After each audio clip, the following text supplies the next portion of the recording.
الشاعر اللي دايما بيدوبنا بكلمات الأغاني واللي قتلنا بهالغنية وموتنا 100 موتة هو وائل كفوري. الشاعر منير بوعساف موجود معنا مباشرة على الهواء. صباح الخير. يسعد صباحك رنا. كيفك؟ لا ما بدي موتك ولا بدي موت موتنا بهالغنية. لا كتير حلوة فعلا. أكيد كل الأعمال اللي بتقوموا فيها بدنا نقول لك ألف مبروك على الأغنية الجديدة اللي كسرت الدنيا فعلا. يعني الفنان وائل كفوري يمكن بيغيب بس بينزل بغنية واحدة مثل ما وصفتها الصحافة إنه قد ألبوم كامل. غنية واحدة بتكون قد ألبوم كامل. يعني الحمد لله الأصداء كتير حلوة ومن أول نهار عملت أرقام قياسية. ويعني ما بحب كتير احكي عن النجاح بيحكي عن حاله طبعا طبعا، بس مثل ما عم بتقولي يعني انا من خلال الناس اللي مثلك والصحافه الموضوعيه والمتجرده اللي بتحكي الحقيقه بيوصل لي حق بالنجاح اللي حقق. نعم. أستاذ منير، إذا بدنا هيك نعرف القصة كيف طلعت، يعني هي طبعا تكملة، فينا نقول مش تكملة بس مستوحاة من الأغنية اللي سبقت قبل، كمان كانت من كلماتك. كيف هيك نشأت الفكرة؟ كنتوا قاعدين سوا قررتوا؟ حابين نعرف هيك التفاصيل ما وراء العمل، شو اللي صار؟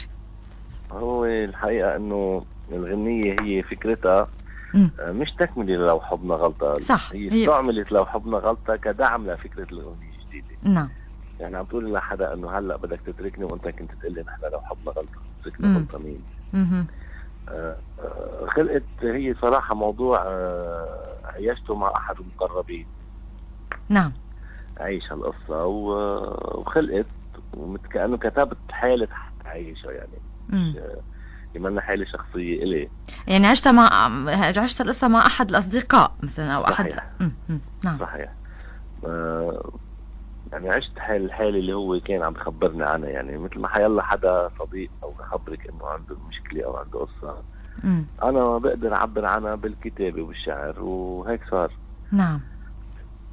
وسمع وائل اكيد وحب الفكرة كتير ولحنها ووزعها ملحم ابو جديد كمان.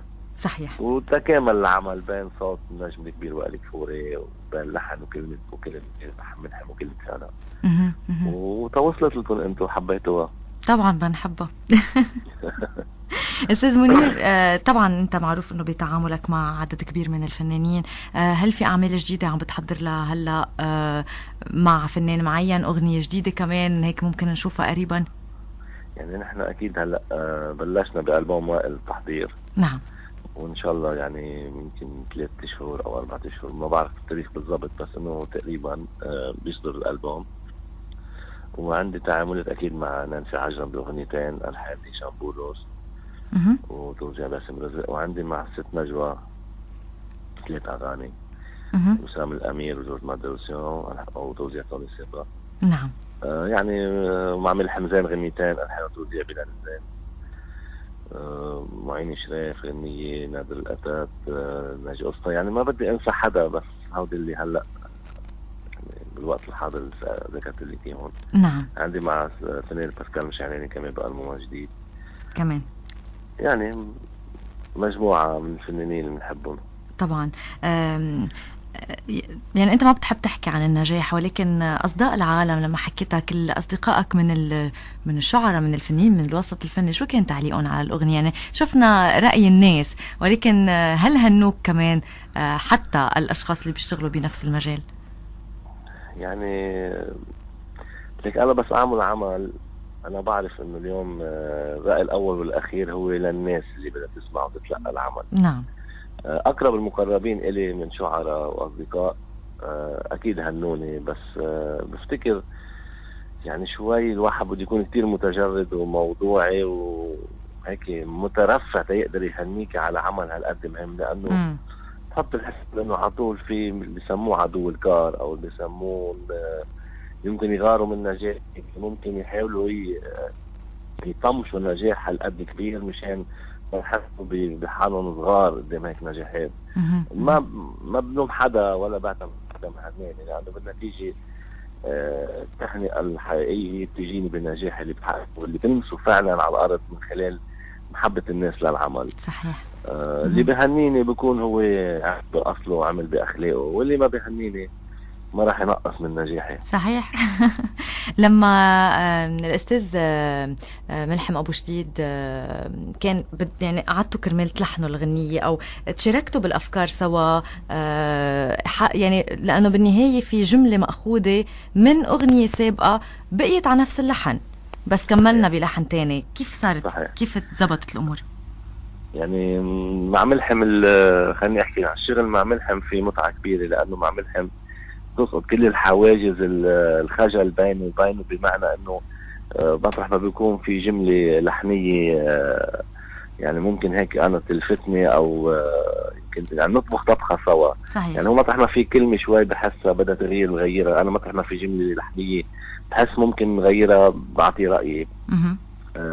مشان هيك بتسقط عوامل انه نكون عم نساير بعضنا تنعمل غنية، لا بدنا نكون عم نحكي بصدق كرمال العمل يطلع بأجمل ما يكون.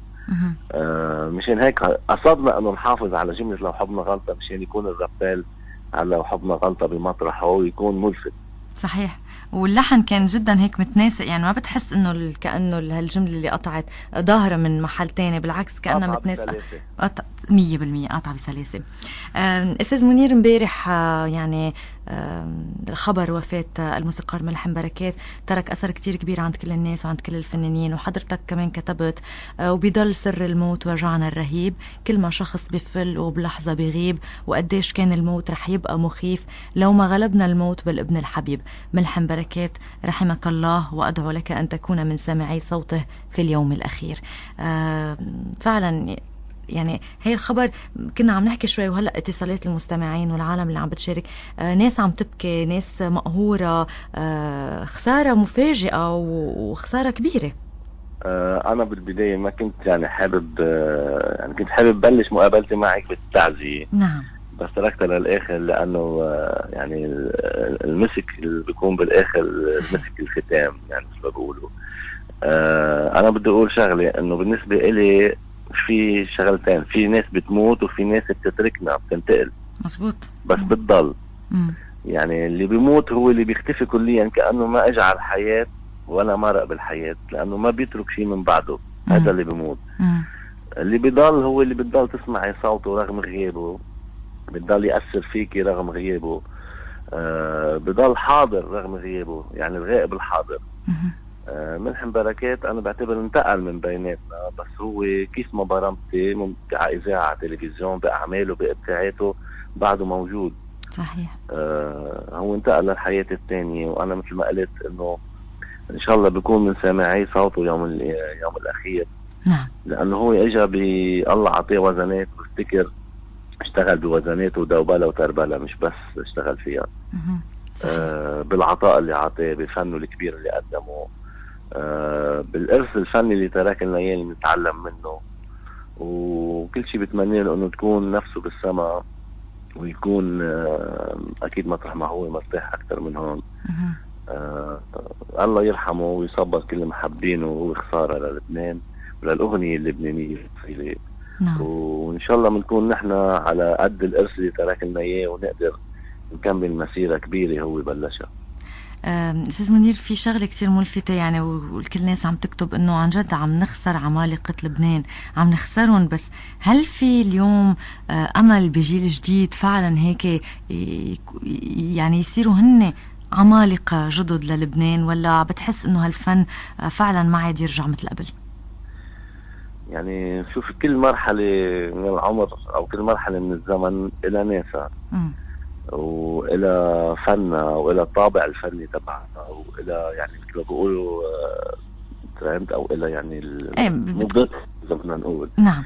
يعني نحن عم نشتغل فن، وبفتكر بمطرح من المطارح عم نترك إرث، عم نترك جماليات فنية. نقدر نكون بعدنا محافظين على اللي سبقونا، ونضل محافظين على الإرث اللي ورثونا إياه اللي سبقونا. صحيح. بس انتو قليل استاذ منير، فعلا قليل يعني.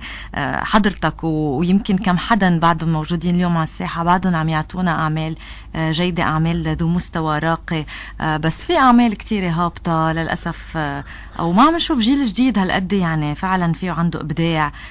بدنا جيل جديد. قال لك شغلة، بالفن على طول كان في الجيد وكان في السيء. نعم. اوقات السيء بيكون اكتر من الجيد بكتير، لانه النخبة ما بتكون كتيرة. نعم.